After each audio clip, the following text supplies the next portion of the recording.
What's up guys, welcome to the Nine Clowns YouTube channel. Today I got you guys a deck profile. To be specific, I got you guys a Skullfane Havencraft deck profile. This deck was requested by one of our viewers by the name of @SoTasty. Shout out to @SoTasty for requesting this deck profile.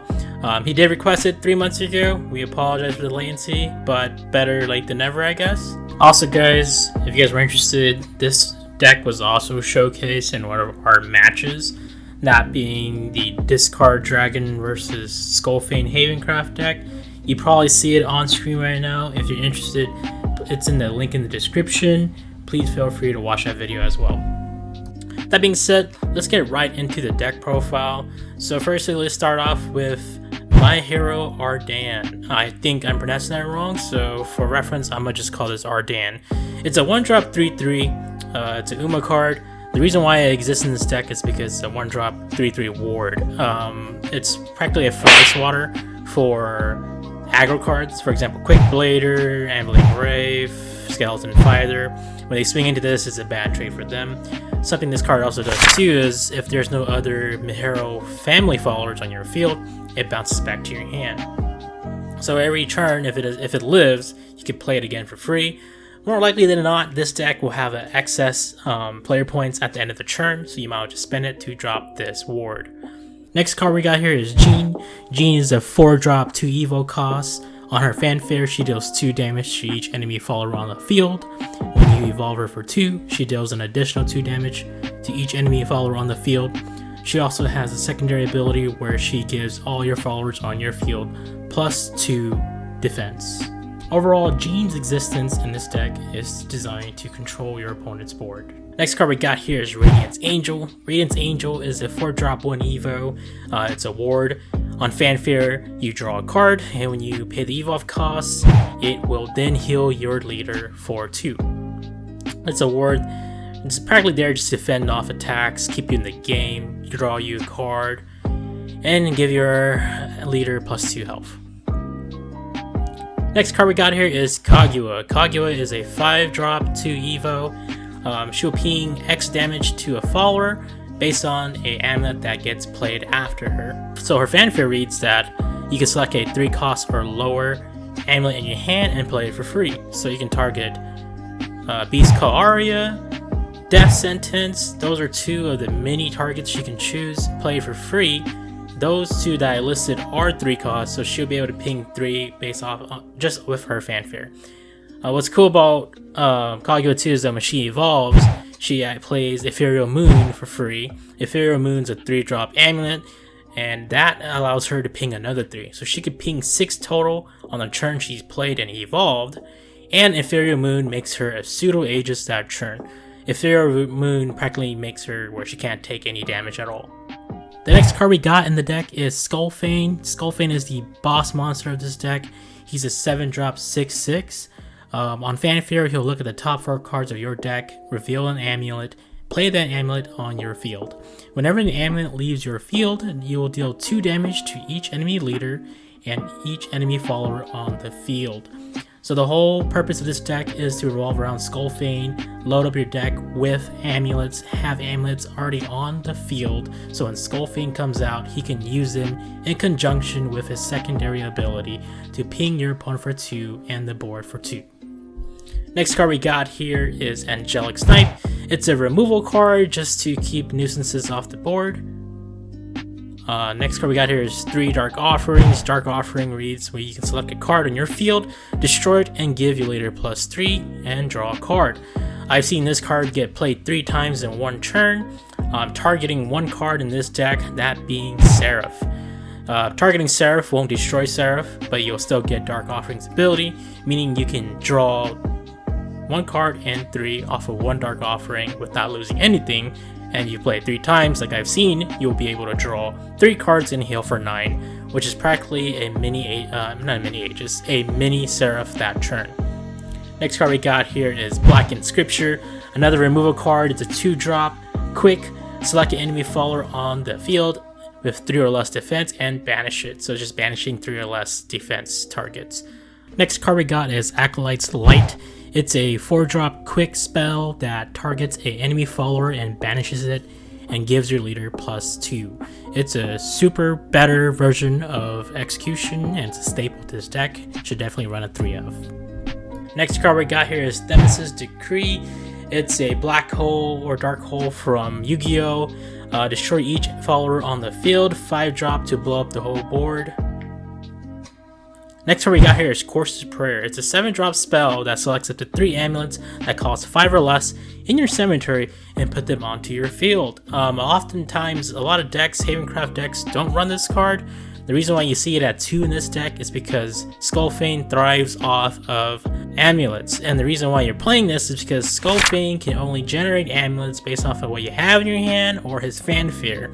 But Corsa's Prayer practically reborns 3 of your amulets so you can reuse Skullfane's ability. You can go as far as getting 3 tribunals, meaning on fanfare of the tribunals you can pop 3 cards since you're bringing back 3 tribunals, then pay Tribunal's secondary effect to engage it for free, send it to the cemetery to draw 3. And as you're engaging them sending to the cemetery, you'll be able to proc Skullfane's secondary ability, which reads, when an amulet leaves your field, you'll do 2 damage to the enemy leader and 2 damage to the enemy's board. So in this instance, since you're using 3 tribunals off of Corsa's Prayer, when you lose those 3 tribunals, you'll be doing 6 damage to the enemy leader and 6 damage to the enemy board. Next card we got here is 3 Pinion Prayer. Pinion Prayer is here just to get you the Falcon. It's also another target for Skullfane as it's an amulet. So once you pitch Pinion Prayer to the cemetery, you get your Falcon, you ping your opponent with Skullfane, and you'll be able to poke your opponent for 2 as well as the Holy Falcon has Thorn. Next card we got here is Triple Sacred Plea. Sacred Plea reads, when this card's played, it's an amulet, so another target for Skullfane. You can engage it to draw a card, or you can play 2 play points to engage it to draw 2 cards. Either way, it gives you hand advantage, and it's a target for Skullfane to ping 2. Next card we got here is Globe of Starways. It's a replacement to Prism Priestess, 2-drop amulet that also works with Skullfane. But practically is used to search your Seraphs, and with Seraph you can then prolong the game, and Seraph can also get you other pieces once it pops as well. So practically Global Starways is used to get Seraph.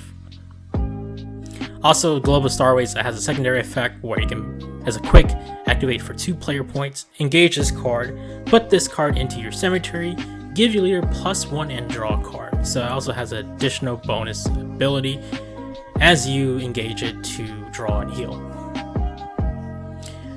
Next card is Beast Call Aria. On fanfare you summon a Holy Falcon, and if you pay 2 player points, engage this card, put this card into your cemetery, summon a Holy Tiger. Another target for Skullfane, also another target for Kaguya to summon a Falcon and a Holy Tiger.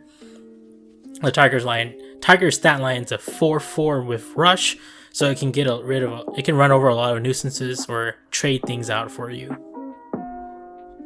Next card we got here is Death Sentence. Death Sentence is a 3-drop exec, but in my opinion it's just an exec because you can't play or you can't execute something on a turn it's played, as this card comes onto the field engage. The reason why this card is so good with this deck is because Skullfane, again, this is another amulet target for Skullfane. So once it becomes reserve and you engage it to pop something on your opponent and send it to the cemetery, Skullfane's ability will proc. Next card in here is 3 Tribunal of Good and Evil. This card doesn't see a lot of play, but it exists in this deck as it helps Skullfane proc his ability. It's an execution for 5, but when you activate it and send it to the cemetery, you draw a card. So with this card, you pop something on fanfare, engage it, draw a card, and in a good scenario, Skullfane will be on board with it, so Skullfane will then ping 2 to both the leader and the enemy's board. Last but not least, we have Seraph. Seraph is a 6-drop amulet that cannot be destroyed by any means. At the end of your turn, it will gain a counter. Once it reaches 4 counters, Seraph will be destroyed. Once Seraph is destroyed, you get +10 to your leader's health and get to find 2 cards in your deck and place them to your EX. Both those cards in your EX are now 0 cost for the remainder of the game. Oftentimes the player I watch play this, he grabs 2 Skullfanes into the EX, and the next turn they will both be played, allowing the player to look for the top 8 cards of his deck and place 2 amulets amongst them onto the field. Now that player has a 2 Skullfane engine, which will allow him to ping 4 damage to the leader and 4 to the field every time 1 amulet leaves the field. Now onto the evolve deck, we got 3 Genes. Gene is there to control the board. Next we got 2 Kaguas, since we have 2 Kaguas in deck. Kaguya is just designed to be a nuisance and heal and keep you in the game and swing into things, overall more control as well. Last for the evolve, we have 3 Radiance Angels. Just designed to keep you in the game, as he's a ward to fend off attacks. At the same time, he's also there to heal you for 2 every time he evolves. So overall guys, the gimmick of this deck relies on Skullfane to close out your games. Cards such as Seraph can bring out Skullfane. Skullfane has a lot of supporting cards. Every amulet in this deck is used in cohesion with Skullfane to ping your opponent for damage and ping your opponent's board for damage. On top of that, Havencraft have some of the best removal cards, for example Blackened Scripture, Acolyte's Light, Demis's Decree. This deck even utilizes Tribunal. These cards are designed to keep your opponent at bay so you can then bring out Skullfane to then close out the game. Overall guys, I hope you guys enjoy this deck profile. Please leave a like, subscribe, and hopefully we can bring us more deck profiles, show matches, whatever you guys want. Feel free to comment and make requests of what you guys want from the 9 Clowns channel. Again, we appreciate you guys watching this video, and you guys have a good one, okay?